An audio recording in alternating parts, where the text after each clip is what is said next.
Most people assume that sharing a last name means sharing a bloodline. But if your last name is Martin, your family tree is a myth. The name is actually a massive historical forgery, a single label masking dozens of entirely unconnected, often warring bloodlines. The primary root of the name stretches straight back to the Roman Empire.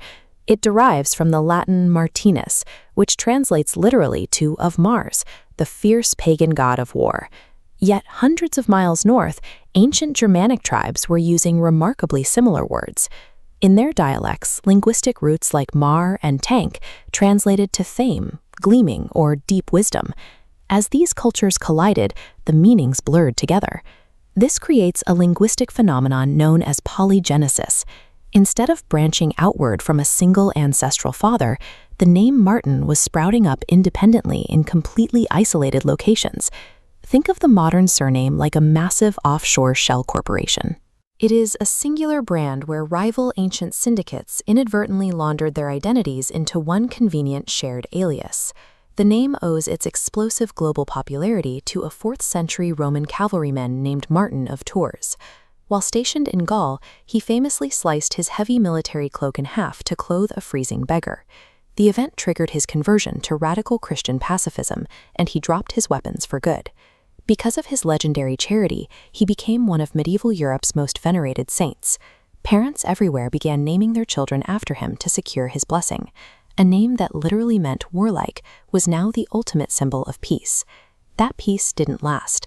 During the Norman conquest of 1066, patronymic Norman conquerors, men named after their fathers, like the knight Martin de Tours, violently dragged the name across the English Channel, embedding it deeply into the British aristocracy. Meanwhile, everyday rural commoners were being forced to take fixed surnames for tax purposes. Many peasants chose to name themselves after their local towns, several of which were called Merton.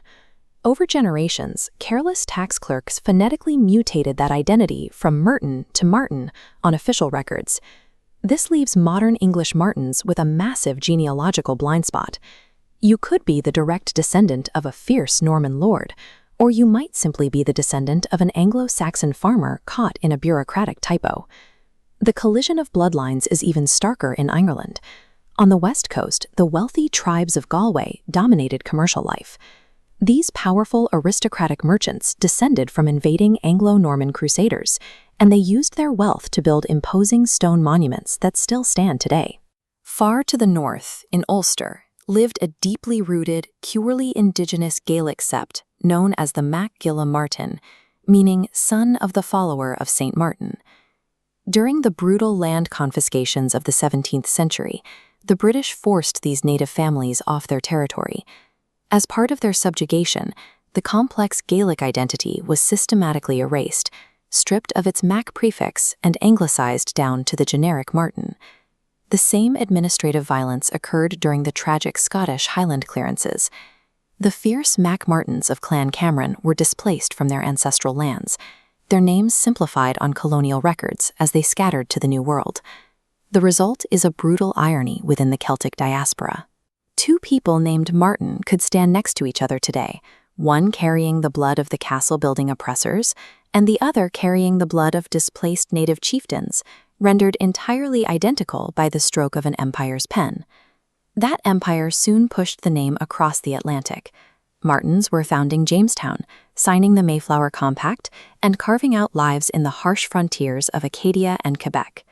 At the exact same time, the Spanish patronymic variation of the name, Martinez, was exploding in popularity across the Iberian Peninsula. Underneath that Spanish line lies a hidden Jewish heritage. During the Spanish Inquisition, many Sephardic Jews, known as conversos, adopted Martinez to mask their Hebrew name, Mordecai, hiding their true identity from the executioners. Across different empires and oceans, the alias evolved into the ultimate survival tool. It served equally well as a banner for colonial conquerors and a protective shield for the persecuted. We can see these diverse values represented in this diagram, which deconstructs a typical Martin family crest. When we pull the layers apart, we translate the history. The red base points to Roman martial strength and martyrdom. The blue signifies loyalty.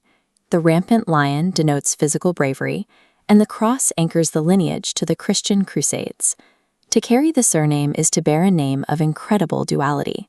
It's the pagan god of war against the pacifist saint, the Norman conqueror against the displaced Gaelic chieftain. So if you or someone you know carries the Martin name, you have to ask, are you the descendant of the empire that forced the alias,